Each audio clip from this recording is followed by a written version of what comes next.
तो यहाँ पे सबसे पहले रुंगड़ू से कुछ इस तरह से बीजों को अलग छानना पड़ता है। चलो भाई, जटो जी की भारी भी लग चुकी है। जटो जी अब इस घास को ले जाएंगे गौशाला में। और इस बार मेरे एक खेत में एक बड़ा सा टब सरसों का हुआ। यहाँ पे बीज अलग हो चुके हैं और ये है जी मेरे खेतों की मेहनत। जुकाम और बुखार की वजह से हम ठंडा पानी भी नहीं पी सकते। प्रणाम आप सभी को, मैं प्रीति आप सभी का स्वागत करती हूँ देवभूमि उत्तराखंड के इन खूबसूरत पहाड़ों से। अभी टाइम करीब 9:30 हो गए हैं और आज के ब्लॉग की शुरुआत भी हो गई है। तो आज इन पहाड़ों का मौसम देखिए, बड़ा सुहावना सा है। अच्छी सी तेज़ धूप खिली हुई है और धूप के साथ साथ ना बिल्कुल ठंडी ठंडी सी हवाएं भी महसूस हो रही हैं। बाकी कल शाम के टाइम पे यहाँ झमाझम बारिश हुई और आसपास की पहाड़ियों पे जितनी भी धुंध फैली हुई थी ना, वो देखिए पूरी तरह से हट चुकी है। कुछ टाइम तक ना यहाँ केदार घाटी में सिर्फ हेलीकॉप्टर का ही शोर सुनाई देता है, क्योंकि यहाँ किमाड़ा के पास में ही झोसी मोहल्ला है और वहाँ पे है झोसी का हेलीपैड। बिल्कुल घर की छत के ऊपर से उड़ रहे हैं भाई हेलीकॉप्टर। बहुत ज़्यादा साउंड सुनाई दे रहा है इनका। कल जैसे ही हम सोनप्रयाग से घर में आए तो हमने सिर्फ एक काम निपटाया, कपड़े वगैरह धोने का। ट्रिप पे जितने भी कपड़े यूज़ हुए सारे धो दिए हैं। वैसे सोनप्रयाग में मशीन तो है, लेकिन वहाँ कपड़े सुखाने की कहीं भी जगह नहीं है। तो कल हम सारे कपड़े घर लेके आए थे धोने के लिए और आज हमको दूसरा काम निपटाना है, सरसों की मंडाई करनी है, जो कि सबसे ज़रूरी काम है। तो अभी मैं आ गई हूँ यहाँ स्टोर रूम में। बाकी यहाँ पे एक बड़ा सा ये संदूक है, तो इसी में मेरी बरसाती रखी हुई हैं। तो यहाँ से बरसाती निकाल देते हैं। तो सरसों की मंडाई करने के लिए यहाँ पे 2 बरसाती की ज़रूरत पड़ेगी, क्योंकि नीचे आंगन में ना एक तो दीदी का सरसों रखा हुआ है और एक ढेर हमारी सरसों की है। तो अलग अलग ही मंडाई करेंगे। अब यहाँ पे ये जो बड़ी वाली ढेर है ना, ये सरसों की ढेर मेरे खेतों की है और इस पर देखिए जी सरसों अच्छी तरह से पका हुआ है। दाने भी देखिए काफ़ी बढ़िया हो रखे हैं इस पर। तो आज पहले मैं सोच रही हूँ कि इसी की मंडाई कर देते हैं। तो यहाँ पे आंगन में मैंने बरसाती को अच्छी तरह से फैला के रख दिया है। तो अब यहाँ पे फटाफट से सरसों की मंडाई करना शुरू कर देते हैं।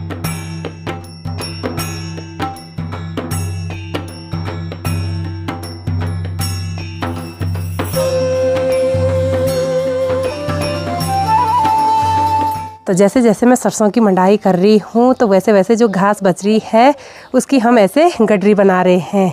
बाकी यहाँ पे देखिए जी जो सरसों के दाने हैं ना, वो भी काफ़ी बढ़िया हो रखे हैं।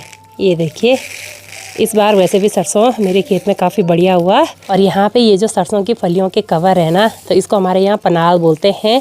तो इसको भी साइड करना है छान के। और थोड़ा सा ही सरसों की मंडाई करते हुए हालत ख़राब हो गई है भाई।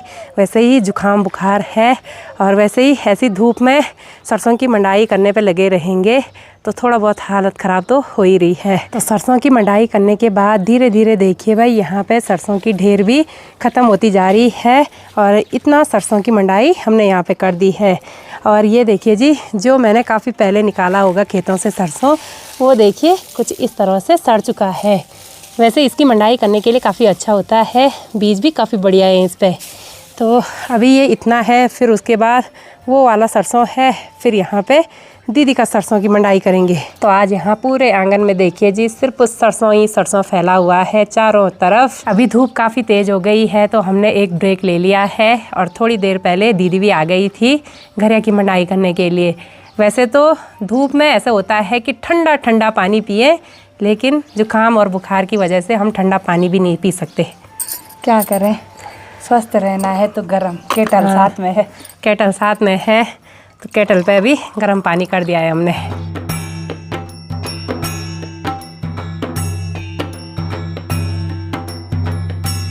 तो लगभग उस साइड से भी घरिया की ढेर समाप्त हो चुकी है और यहाँ पे मैंने इस साइड वाली घरिया की ढेर को भी मंडाई कर दी है।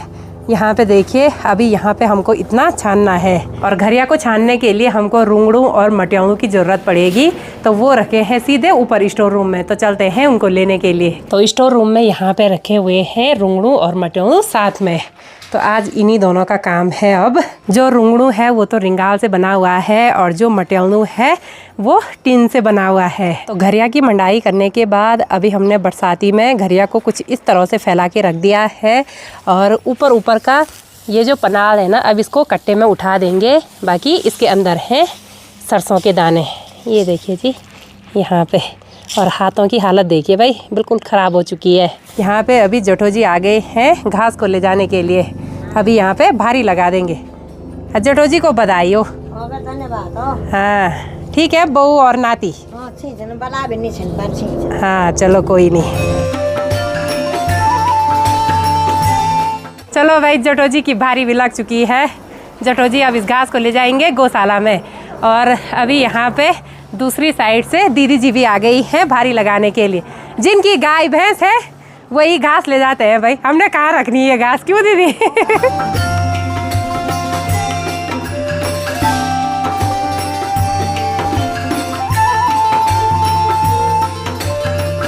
तो यहाँ पे सबसे पहले रुंगड़ों से कुछ इस तरह से बीजों को अलग छानना पड़ता है। और इसका जो मोटा मोटा ये जो कबाड़ बचता है ना, फिर इसको हम कट्टे में उठा देंगे।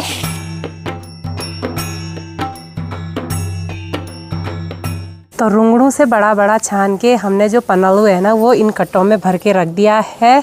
अब इनको यहीं पे रख देंगे कुछ टाइम तक। और अभी यहाँ पे थोड़ा बहुत छानना बाकी है। अभी दीदी यहाँ पे लगी हुई है बीजों को अलग छानने पे।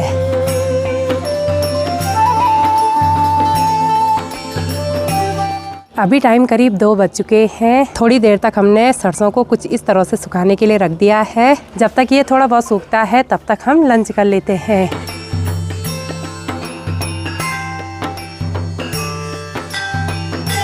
तो लंच करने के बाद रेस्ट भी किसने करना, फिर से लग जाते हैं अपने काम पे।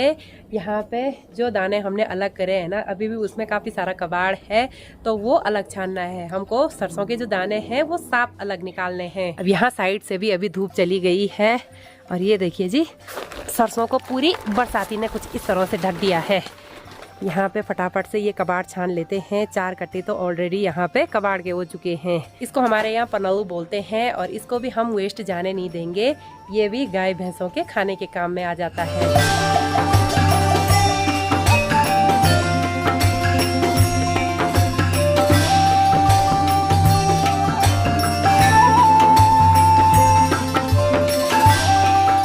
तो इस मटैलों से घरिया को अच्छी तरह से छानने के बाद देखिए जी, यहाँ पे बीज अलग हो चुके हैं।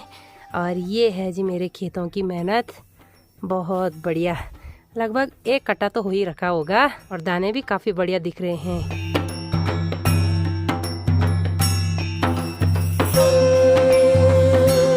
तो इतने बीज मैंने छान के इस टब में रख दिए थे। बाकी अभी तो हवा चलने का नाम ही नहीं ले रही है भाई। पेड़ पौधे एकदम रुक गए हैं सारे। जब हवा चाहिए होती है तब हवा होती नहीं है, क्योंकि अभी यहाँ पे मेन हवा का काम है। और हमारे घर में टेबल फैन भी नहीं है। अगल बगल पड़ोसियों को भी पूछा, किसी के घर में टेबल फैन नहीं है। अब वैसे टेबल फैन रखता भी कोई नहीं है ना, अब सब पंखे ऊपर छत पे लटके रहते हैं। क्या होगा तब?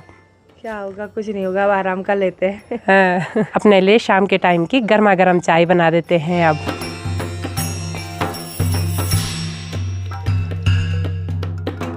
तो काफ़ी देर तक तेज़ हवा का इंतज़ार करने के बाद अभी अच्छी सी तेज़ हवाएं चलने लग गई हैं। तो फटाफट से यहाँ पे ये सरसों का काम निपटा देते हैं। तो सरसों से सारा कबाड़ छानने के बाद मैंने सरसों के दानों को एक टब में रख दिया है। और इस बार मेरे एक खेत में एक बड़ा सा टब सरसों का हुआ, जो कि काफ़ी अच्छी बात है भाई, मेहनत रंग लाई। तो अब सारा काम निपट चुका है आज के दिन का। तो आज की इस वीडियो को यहीं पे एंड करते हैं। मिलते हैं आपको अगली नई वीडियो में, तब तक के लिए जय देवभूमि उत्तराखंड।